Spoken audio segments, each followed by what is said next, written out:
my question is, so like everyone is talking about value education books and everything. That new value education books have to come into the curriculum system, and NEP guidelines have been issued for the value education. But what I have done is a research on value education curriculum of the Indian education system, and I see that there is no uniformity in the curriculum. Some schools are following a different syllabus, I mean, a different curriculum, and another school set of schools are. So there's no uniformity. And when I went back to NCRT, like whether they have set any value education book, even NCRT doesn't have value education books printed for the Indian curriculum system.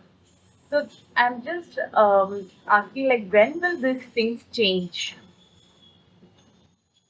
NCERT-ನಲ್ಲಿ ಒಂದನೇ ತರಗತಿಯಿಂದ ಹಿಡಿದು 1, 2, 3, 4ನೇ ತರಗತಿ, 6ನೇ ತರಗತಿ, 9ನೇ ತರಗತಿ ಇಲ್ಲಿವರೆಗೆಲ್ಲ ಮಾಡಿಬಿಟ್ಟಿದ್ದಾರೆ.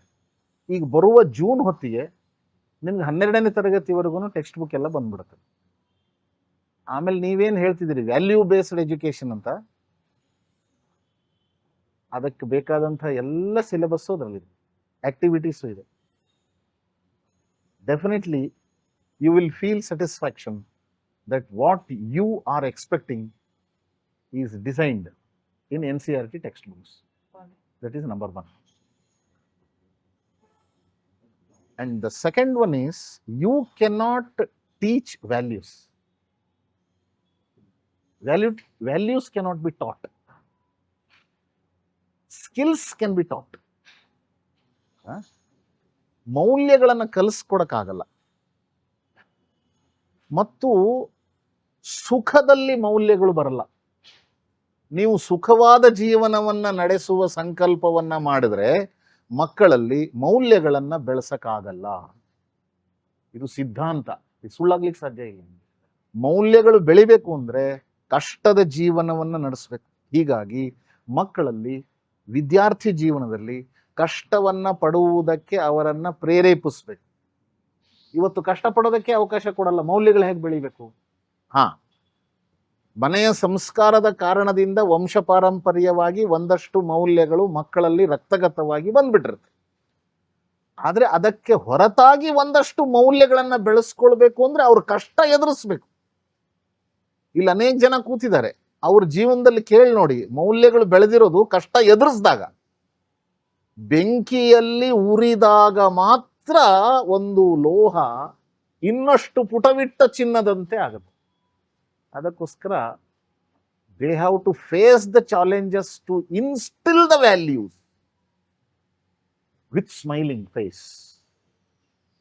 Not only smiling face, with a smiling mindset. They have to face the challenges. Then definitely they will be able to instill the values in their daily life. Unless and until they face the challenges, they cannot imbibe. So you're telling that children have to fall and learn. Yes. ಅಳೋದಕ್ಕೆ ಬಿಡಲ್ಲ ನೀವು. ಹೊತ್ತು ಕೂಡಲೇ ಎತ್ಕೊಂಡ್ಬಿಡ್ತೀರ. ಹಳ್ಳಿ ಸ್ವಲ್ಪ ಹೊತ್ತು ಅತ್ತಾಗ ಏನಾಗುತ್ತೆ ಅನ್ನೋದಾದ್ರೂ ನೀವು ನೋಡ್ರಿ, ಅದು ಅನುಭವಿಸ್ಲಿ. ಅಳಕ್ಕೆ ಕೊಡದೇ ಇದ್ರೆ ಆ ಮಗುವಿನಲ್ಲಿ ಮೌಲ್ಯ ಹೇಗೆ ಬೆಳಿಬೇಕು? ಬೀಳ್ಬೇಕು, ಏಳ್ಬೇಕು, ಬೈಗಳು ತಿನ್ನಬೇಕು, ಏಟು ತಿನ್ನಬೇಕು. ಎಷ್ಟು ತಿನ್ನಬೇಕು, ಎಷ್ಟು ಬಿಡಬೇಕು ಅನ್ನೋದು ಬೇರೆ ಪ್ರಶ್ನೆ. ಅದಕ್ಕೊಂದು ಲಿಮಿಟೇಷನ್ ಇದೆ. ಇದು ಎಲ್ಲ ಶಿಕ್ಷಕರ ಪ್ರಶಿಕ್ಷಣದಲ್ಲಿ ಬರಬೇಕು. My another question is, sir, you're telling children have to fall and rise. But what if we can equip the child to have a better fall? Yes. And not get too hurt that it will take too long for the child to rise. Yes. That is the skill, no? We should not make him to fall. When he fall, he should stand up and he should move again. ಬೀಳುವುದು ದೊಡ್ಡದಲ್ಲ, ಬೀಳಿಸಬಾರ್ದು. ಇದು ಎಚ್ಚರಿಕೆ ಇಟ್ಕೋಬೇಕು. ಬೀಳಿಸುವುದು ಸರಿಯಲ್ಲ,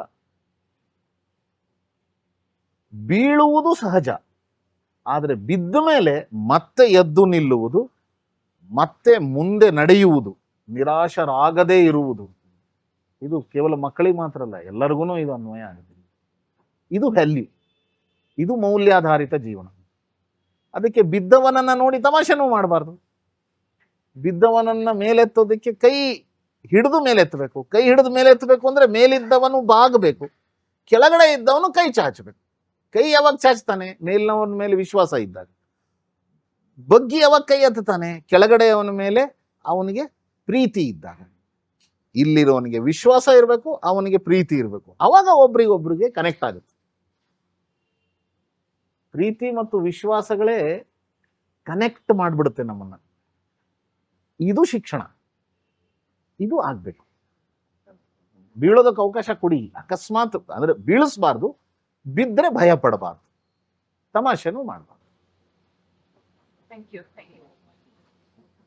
ವೀಕ್ಷಕರೇ, ಇದುವರ ತನಕ ಶ್ರೀಯುತ ಶಂಕರಾನಂದಜಿ ಅವರು, ರಾಷ್ಟ್ರೀಯ ಸಂಘಟನಾ ಮಂತ್ರಿ, ಭಾರತೀಯ ಶಿಕ್ಷಣ ಮಂಡಲ, ಇವರು ನಮ್ಮೊಡನೆ ಇದ್ದು ಸಾಕಷ್ಟು ವಿಷಯಗಳನ್ನ, ಭಾರತೀಯ ಶಿಕ್ಷಣ ಮಂಡಲ ಅಂದ್ರೇನು, ಶಿಕ್ಷಣ ಅಂದ್ರೇನು, ಶಿಕ್ಷಣ ವ್ಯವಸ್ಥೆ ಹೇಗಿರಬೇಕು, ಶಿಕ್ಷಣ ವ್ಯವಸ್ಥೆಯಲ್ಲಿ ಭಾರತೀಯತೆ ಹೇಗಿರಬೇಕು, ಇದೆಲ್ಲವುದನ್ನ ಸಾಕಷ್ಟು ವಿಷಯಗಳನ್ನ ತಿಳಿಸ್ಕೊಟ್ಟಿದ್ದಾರೆ.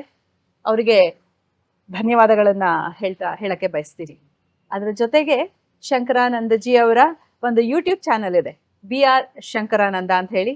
ತಾವೆಲ್ಲರೂ ಅದನ್ನ ವೀಕ್ಷಿಸಿ, ಸಬ್ಸ್ಕ್ರೈಬ್ ಮಾಡಿ, ಲೈಕ್ ಮಾಡಿ. ಇದನ್ನ ಹೇಳ್ತಾ ಇವತ್ತಿನ ಈ ಕಾರ್ಯಕ್ರಮವನ್ನ ನಾವು ಮುಗಿಸ್ತಾ ಇದ್ದೀವಿ. ಧನ್ಯವಾದಗಳು.